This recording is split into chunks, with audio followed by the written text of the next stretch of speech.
The last 48 hours, there have been unprecedented developments in Syria, something that's said to impact the entire region, Middle East, and of course the world at large as well. To understand the dynamics, how it could reshape some of the global world order, and how it could reshape political developments around the world, I have with me the ambassador of Israel to India, Mr. Ruuven Azar, speaking on what could be the next steps for the region, for Israel, and how significant it could be to reshape that entire area. Thank you so much, Excellency, for taking out the time speaking to NDTV. For the interview.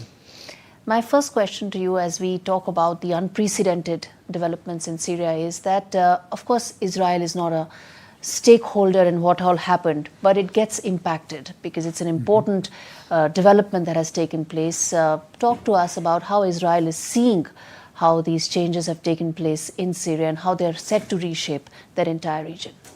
Well, Israel is no doubt in a situation of alert. We are following very closely the events in Syria. The Israel Defense Forces have taken defensive positions in the buffer zone, in the border between Israel and Syria. As you probably know, there is a disengagement zone that was created in 1974 following the Yom Kippur War. That zone is a buffer zone of several hundred meters to a few kilometers in the north. In the past, that area was attacked by different groups. It has been attacked now too. The UN forces there, the observers that belong to an organization called UNDOF, have been attacked. Israel has come to their rescue. So we are taking these temporary defensive positions in the buffer zone and following very closely what's going on the other side, preparing to defend ourselves against any possible attack or development. There is this sense that I see, and several leaders are also talking about it, that Israel has sort of preempted some of what developments are happening, or some are saying that Israel is trying to take advantage of a very volatile situation. Explain to us that is this A, temporary, B, from a security point of view, why was it necessary? Well, as you know, Israel was attacked on the 7th of October, and that decision to attack Israel, I think, was a decision that not only caused huge damage to Israel, and we had to defend ourselves, but it also had it had an effect in the region, because from the moment that Hezbollah decided to involve itself in the conflict and attacking Israel from the north, it was just a matter of time until Israel would have to take the necessary steps to defend ourselves. So I think that Iran and Hezbollah made a huge miscalculation. They didn't understand what are going to be the consequences of their attack against Israel. Hezbollah has been hit very hard. Nasrallah, as you remember, was taken out, with many thousands of Hezbollah terrorists. Iran attacked Israel directly, and as you know, Israel defended itself and attacked Iran back. So when you look at the picture, you see that these tentacles of the Iranian regime have been cut. But in that, the Hamas, reason, Hezbollah, and now forces in the region that have been following that and seeing the debilitation of the Iran axis took advantage of it. And that's how you see the change in Syria.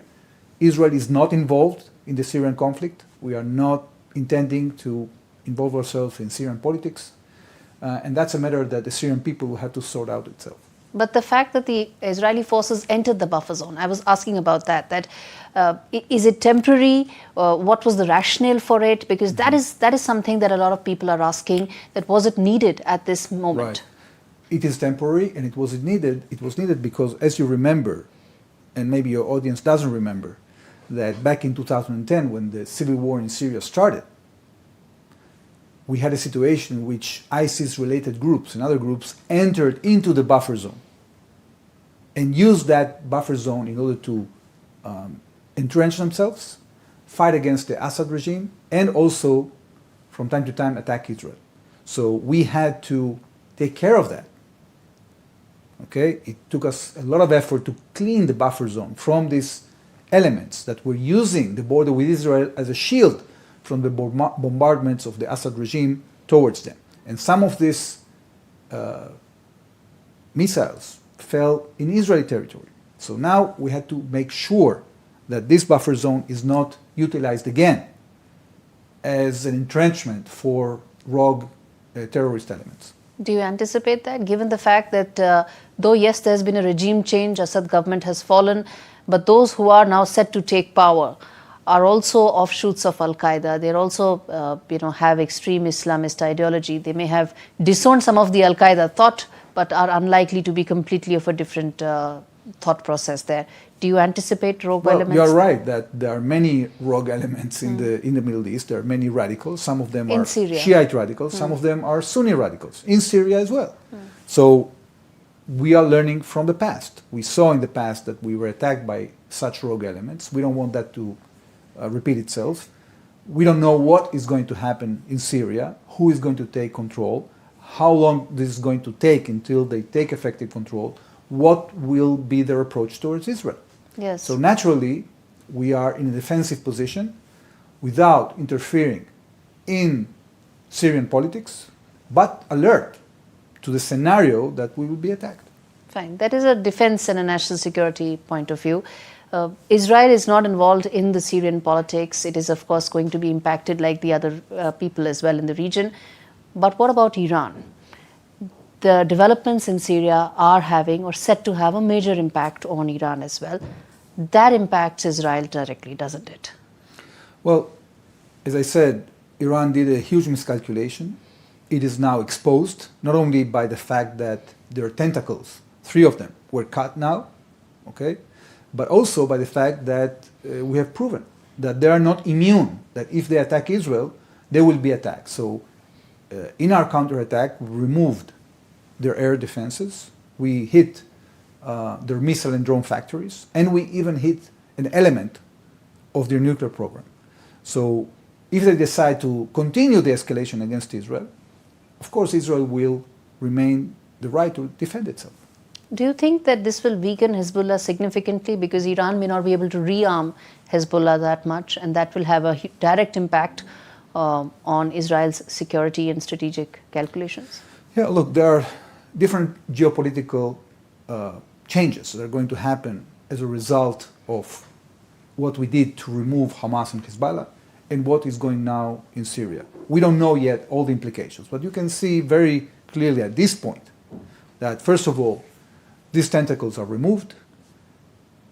Second, that apparently, I don't know yet whether it's final or not, the Russian military presence in Syria is going to come to an end, and that changes the state of play in the Eastern Mediterranean when it comes to the balance between Russia and NATO.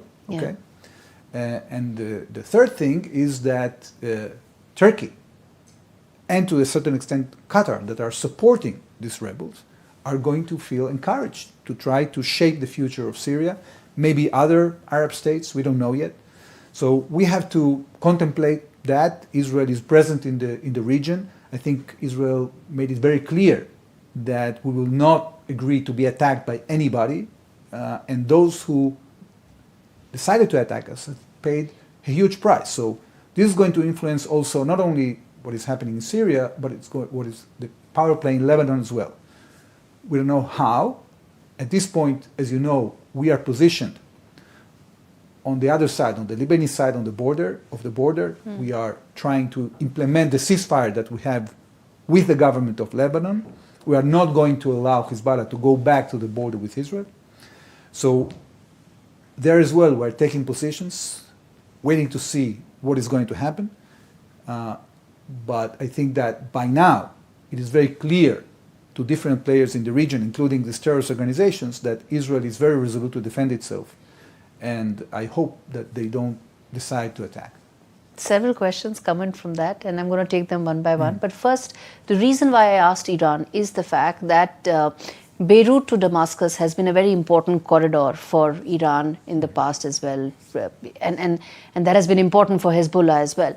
Do you see that corridor now being closed for Iran, and that having a larger implication for Hezbollah, also for Lebanon people as well? Lebanese people stand to get impacted as well. Do you think that is now going to be the largest and the most obvious takeaway from Iranian ability or lack of ability to help Hezbollah? It seems that in the immediate future, this corridor was taken out. I don't know what will be the future relations between the Syrian government and the Iranian government. It's too early to say. It seems that there is a conflict in the region between Sunni and Shiite radical forces. Yes. And Israel has been subject to attack by both in the past. So it's not that, we wish that we would see a situation in Syria that we have peace. Our Prime Minister has gone out with a very clear statement that we are sending a message of peace both to the Kurds, to the Druze, to the Christians and the Muslims in Syria, and we wish to have peaceful relations with Syria. Yes. The question is, what will be the approach of the new government as when it shapes up? And also, this is likely to be a Sunni government, and Iranians, of course, are Shia majority, and that could, of course, create more regional, I wouldn't say conflict, maybe tensions that remain to be seen how they pan out. But let me then ask you about the ceasefire between Israel and Lebanon. There have been violations, but there's also hope that some of it could pan out. Do you think now, or is Israel now more optimistic that the ceasefire chances of it being totally fulfilled by Lebanon are higher, given the fact that Hezbollah may not be rearmed that much by Iran, at least in the immediate weeks? We are very cautious here. We think that the Lebanese government is not moving fast enough. We have seen attempts by Hezbollah operatives to go south to the Litani, to move weapons from place to place. Each time that we saw things like that, we took immediate action. Yes. This is a responsibility of the Lebanese government, and Israel will not rest until the terms of this ceasefire are completely implemented. Yes. And that means that if the Lebanese government won't act against Hezbollah south of the Litani, Israel will be obliged to do so. Mm-hmm. And this is very clearly stated also in the side letter that we got from the Americans. We have a right to defend ourselves. We won't allow a situation in which Hezbollah comes back to our border. Yes. And we won't allow Hezbollah to fire at northern Israel.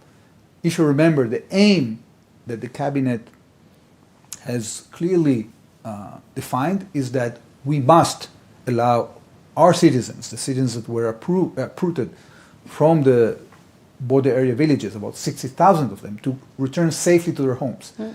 If they feel that this ceasefire is not perpetuated, they won't go back. So yes. We need to stabilize the region. It's either done by the Lebanese government, or it will have to be done by Israel.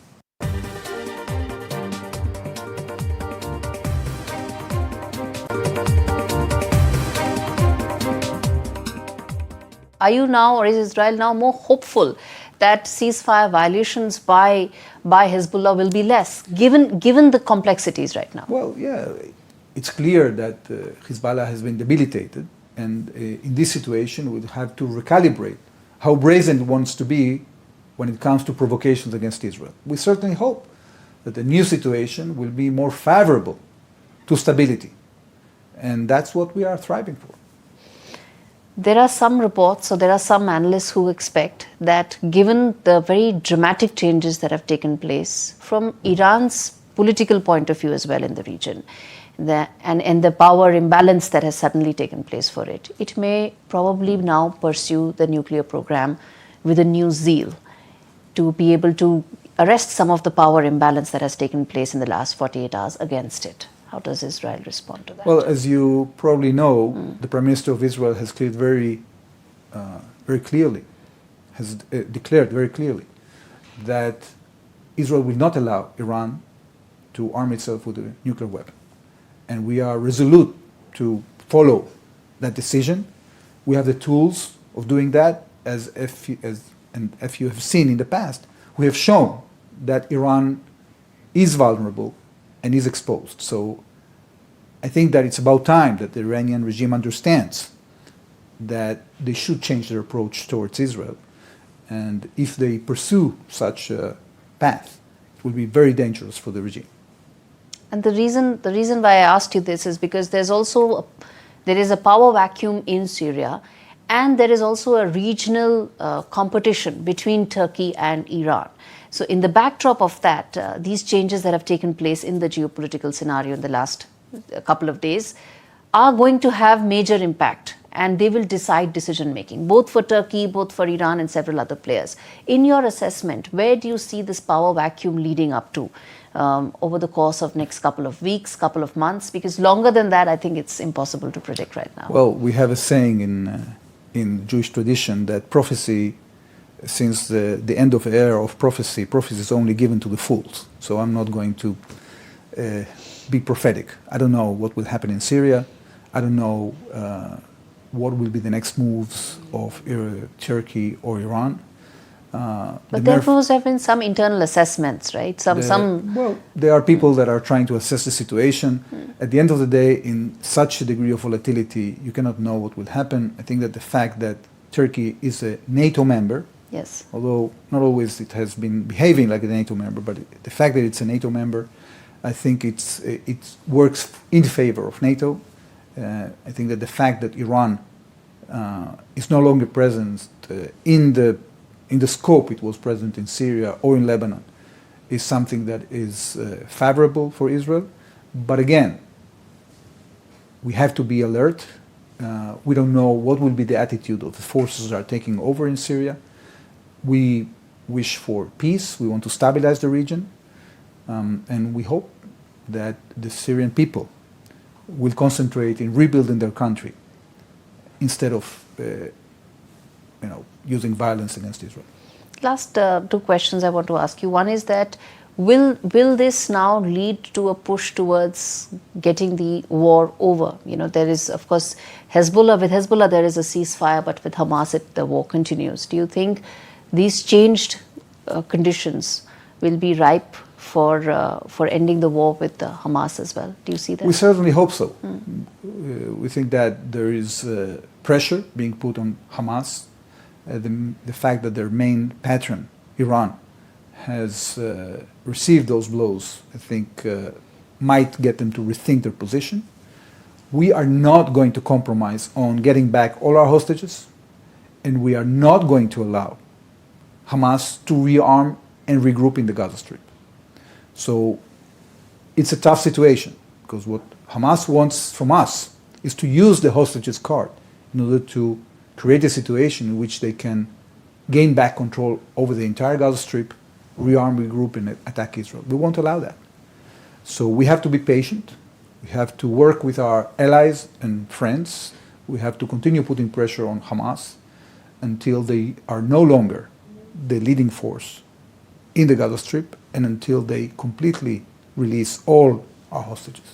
In 14 months of the war, this is probably the time when Iran and some of its proxy network is at its weakest. So one would say this is probably the best time to evaluate the prospects of ending that war. Is that a conversation that's happening internally right now in Israel? Well, what we have seen in the last few days is that the Prime Minister has met with the families of the hostages yesterday and actually has said that the time is ripe for a hostage deal. So we certainly hope to see developments in the future. I don't know what will happen with the continuation of hostilities, with the sporadic efforts of the Hamas terrorist organization to continue their attack against our forces. This is an ongoing effort. I don't know when this will end, but it seems that the conditions have improved when it comes to the prospects of having a hostage deal sooner than later. Final question, sir. It's 6 weeks before President-elect Donald Trump comes into power, and he's been very vocal about the fact that he wants to end this war. He's hopeful that it'll end on day one. Conditions, if they are as they continue till then, in your assessment, where do you see the war ending in terms? I know the conditions are known. You've highlighted them right now as well. But with the change of guard in U.S. happening, and so how do you see that impacting the war? Well, first of all, I think that if the ceasefire in the north holds, that means that 90% of the stability we need to maintain our economy, to open up, the skies of Israel, to go back to normal life, are there. What is still left, once we have neutralized the Hamas military threat, the missile threat, and their infrastructure, The only thing that is left is to bring back the hostages and make sure that Hamas doesn't rearm and regroup. From the point of view of the Israeli economy, things are back on track. The Israeli economy is very robust. Tourism is coming back. So I think it's not dependent on an official ceasefire with Hamas. Struggling in the Gaza Strip is not going to be over until a horizon for Gaza is created that is conducive with the hopes of both of Israel and the Palestinian people. Right. Because what they have been suffering in the last 17 years of Hamas rule is terrible, and that has to change. So when are we going to see the conditions in which we can develop a plan together with our partners for the Palestinians to assume a more moderate leadership and actually start reconstructing Gaza? We don't have answers for that yet.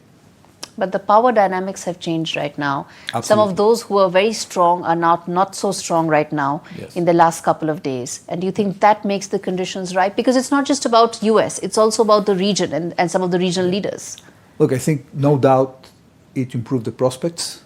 And there is something very clear that we can see right now. That if you attempt to destroy Israel, you will be destroyed. And this is a very important message that is sent by the developments that we see in the region. All right, sir. Thank you so much for taking out the time and speaking to NDTV. Thank you. Thank you. Thank you very much.